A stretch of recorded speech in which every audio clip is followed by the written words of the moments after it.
This is the Action Movie Guys podcast, bringing you action movie reviews from across the decades, plus box office numbers and insight like never before. And now, your hosts of the Action Movie Guys podcast, Alex and Nate. Welcome, everyone, to a brand new episode of the Action Movie Guys podcast, episode 75, Rush Hour from 1998. I'm your host, Alex Figueroa, and my co-host is Nate from Netflix Reviews. All right, Nate, how long has it been since you've seen Rush Hour? I haven't seen Rush Hour since 2013, maybe 12 or 13. One of those 2 years. When my brother was in high school, I saw it on a bus. I was a chaperone on a field trip. We watched it on the way there, and I haven't seen it since. Now, with that said, I have seen this movie many times before that. So, I've seen it plenty, but it's been a little while. Yeah, I mean, for myself, I don't know how long it's been. I've seen it, but it's been ages. I don't have dates like you do. The years, the last time you've seen it. I saw it in 2011. Definitely.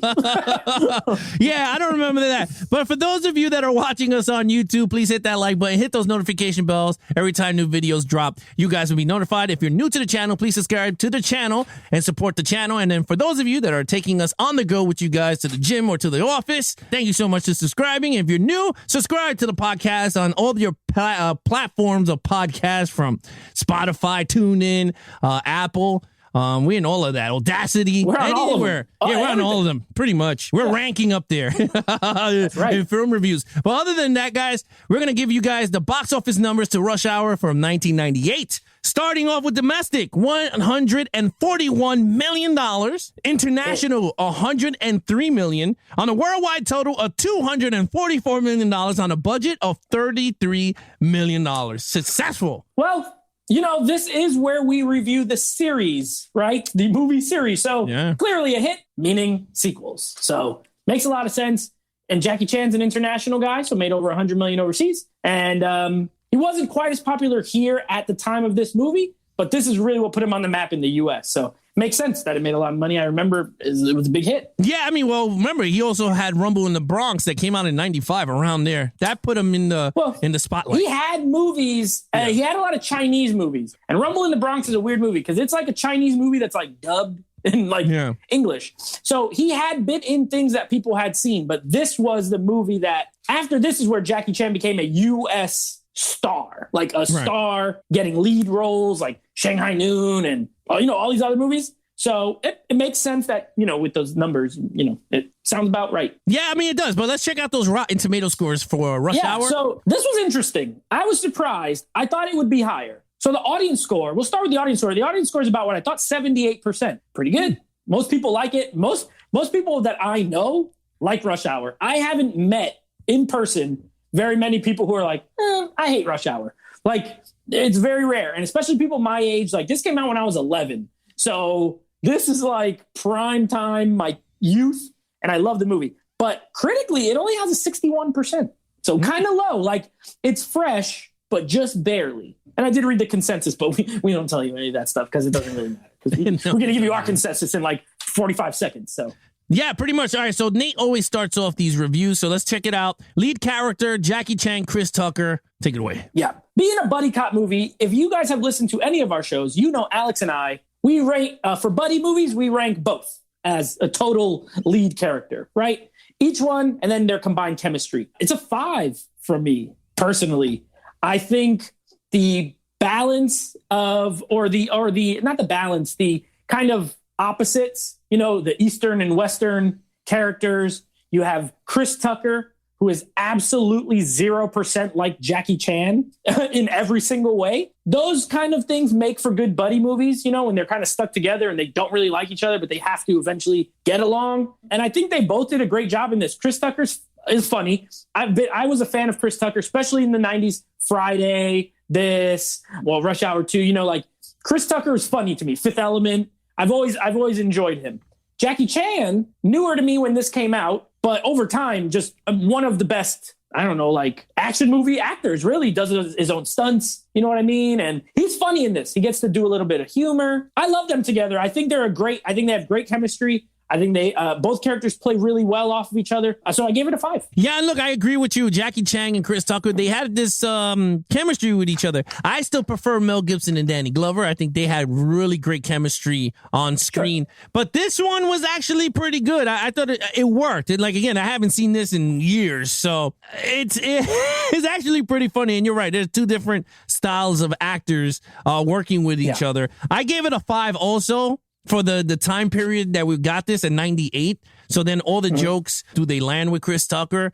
Not as much because they're all outdated. I mean, now they're all outdated, all those jokes. So for me, it all worked well. I thought they had great chemistry together. The fighting was great. But yeah, I gave it a 5. Yeah, I agree. Yeah, so let's get right into the main villain, Juntao. Okay, Juntao. Wow, Juntao, of course, is played by one of the best actors, right? Tom Wilkinson plays him. This guy's he's not like an A-list actor. He's more of a character actor, but he's always great in every single thing he's in. If someone can tell me a bad Tom Wilkinson role, tell me down in the comments, but I don't believe you. He's always good. And this is no different. Like, he's good in the role. Now, is the villain a great villain? No, he's not. He's okay. He's an okay villain played by a great actor. So when he's on screen, I like watching him because it's Tom Wilkinson and he's great. But he's not on screen a lot, and you don't really know he's the villain until like a little more than halfway through the movie. You know what I mean? Like, he's in a scene early, and he's a friend of the consulate guy. And then he's not in it for a while, and then it's like revealed that he's like the criminal mastermind behind this whole thing. So I was torn. I don't think he's a great villain. And he's like a boss villain. You know what I mean? Because he's got the henchman, the Asian dude with the blonde hair. That guy does all like the heavy lifting as far as fighting and action and stuff. Tom Wilkinson ain't doing no action. He shoots at Jackie Chan. He has a big scary fall at the end. But he's a great actor. I did like the plot or the premise that he was going for, kidnapping the girl, getting the ransom, all that. I gave him a 3, mostly because when he's on screen, he's really good. But I do wish he was on screen more. I don't think he's an amazing villain, but I gave him a 3. You know, I agree with you on that because honestly, he's not in the movie as much. I mean, he doesn't even do nothing at all. Even at the end, all he did was run and hit Jackie Chan with a briefcase. And shoot at him and miss. Shoot at him and miss. Yeah, pretty much. I agree with you. I gave him a 3 also. There's nothing you could give this guy because he didn't do absolutely shit in the whole movie. Yeah. So, all right, let's get to your favorite category. Yellow-haired henchman. 4. Yeah, he was good. Yeah, he was good. He was good. I liked him. Yeah. Yeah, he was good. All right, let's get to your favorite category, action scenes. My favorite. Okay, here we go. My favorite part. Action. Pretty good. I mean, look, one thing I will say, and this was, of course, Rush Hour is directed by Brett Ratner. I know Brett Ratner is we'll go with the word average. He's a very average director. He's directed a lot of movies that are watchable. You know what I mean? Rush Hour is good. He made the whole Rush Hour series. He directed X-Men 3, which everyone hates. I don't hate it, but everyone else hates it. He directed the Hercules movie with The Rock. He did After the Sunset, which is a nice little heist movie. Like, he's done some good watchable stuff. Yeah, Red Dragon, Tower Heist, but he hasn't made like an amazing, movie. He's not that kind of director. But one thing I'll give him credit for is he got Jackie Chan in his movie, and he shot Jackie Chan very well.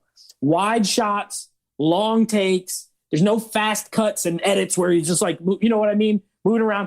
He said, look, I know this guy can do this stuff. Why not just show people what he can do? And I appreciated that as an action fan and like someone who likes to actually see what's happening. When Jackie Chan is rolling around on pool tables, you could tell it's him and you could see what's happening. When they're in the Chinese restaurant up in the top, you could see everything he's doing. So I think Brett Ratner did a good job directing the action. There's not tons of action, but there's very well executed action. Mostly shootouts and Jackie Chan doing cool stuff. I gave it a 4, and that's mostly because it's very well done and it's well shot, and you could see everything that's happening, which I always like. Oh, man. So, yeah, in terms of action for me, there ain't nothing in action in this movie. I mean, yes, you got the blow-up scene in the beginning with Chris Tucker and the whole C4 situation. You do get him when he's chasing after the blonde head person throughout the alleyway.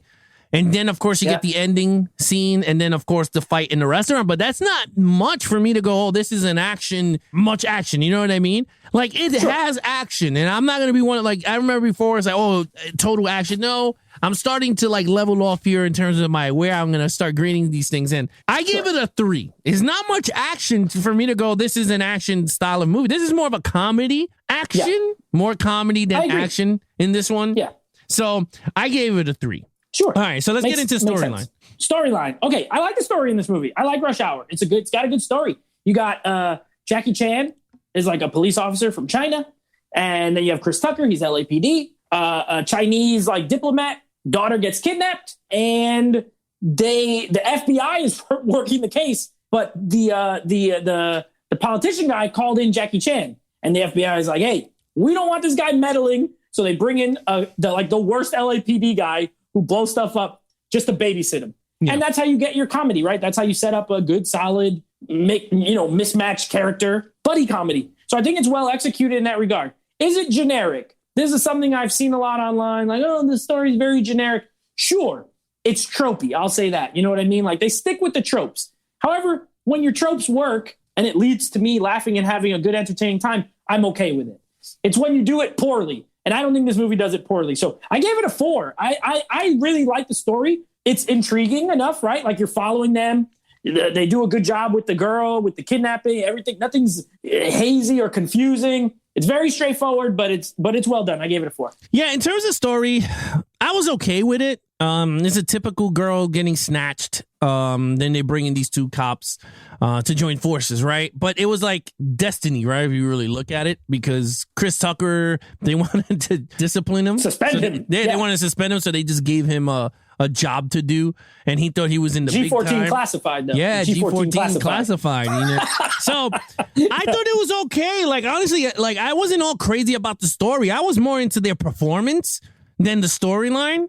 Maybe because I've seen this a few times, so I'm like, it's okay. It is what it is. I gave it a 3. Wow. I give the movie a 3. Yeah, I wasn't too crazy with the storyline like the other ones we're gonna watch. But yeah, I was not too crazy for it. It's a good story. I don't feel like it was a great or perfect. Overall. Fair. Yeah, overall. So this, if you guys couldn't already tell, I love this movie. I grew up watching this movie.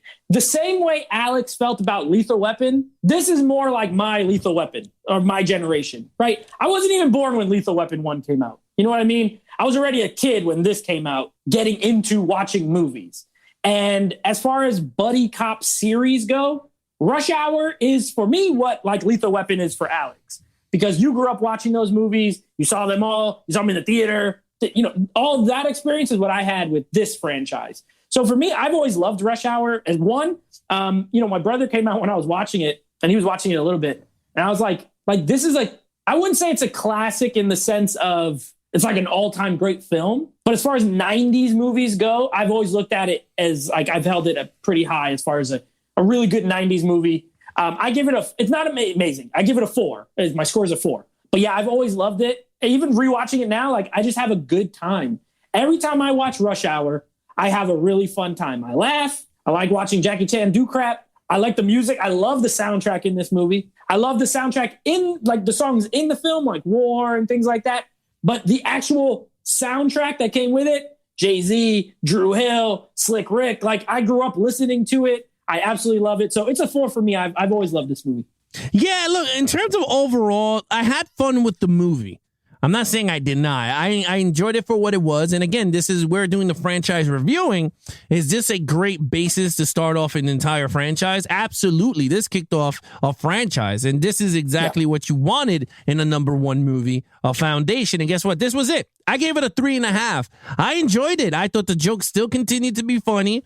Chris Tucker is mad loud, and I liked it. I thought it worked well. And then Jackie Chan's, I thought it was really good too, especially all his stunts and everything. Yeah. You could tell which ones were real. Even when he threw himself on top of the scaffold and he's landing on the thing, you could tell he really did that. Yeah. I thought that was really cool. So look, I gave it a 3.5. All right. So fair enough. Let's get to your total points. Yeah. So total points for me. And by the way, I will say something you just kind of said that made me think about Chris Tucker. I do believe your mileage with this movie will vary based on Chris Tucker. Because he's not, I don't think he's for everybody, even though I do think he's likable. He's not like super annoying, but I do know people who might find him annoying. So if you're not like really into his style of loud, fast talking, like humor, it may not be, I could see that being something people say, he's kind of annoying, but I've always liked him. Total points for me is a 20 out of a 25.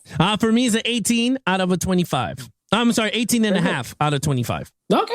Close. Yeah. Only a point and a half off. Yeah. I mean, other than that, tell everybody what's coming up later in the week. Yeah. So coming up, we got, so this was our Rush Hour, starting off our new franchise. We have our next episode will be a patron movie selection, The Long Kiss Goodnight from director Renny Harlin. Then, of course, next week, we will be doing Rush Hour 2 and then Kick-Ass to wrap up our patron movie picks. And then we start Mel Gibson month. Well, Mel Gibson movies after that. Now, there will also be a bonus episode that you guys want to keep an eye out for. We were going to be, of course, doing our ranking of the Expendables. You know, when we come to the end of a franchise, we rank them. This one will be short because there are only 3 movies. So we got to start getting some long series again so we could do those like really big rankings. But It is what it is. It'll be a bonus episode coming out.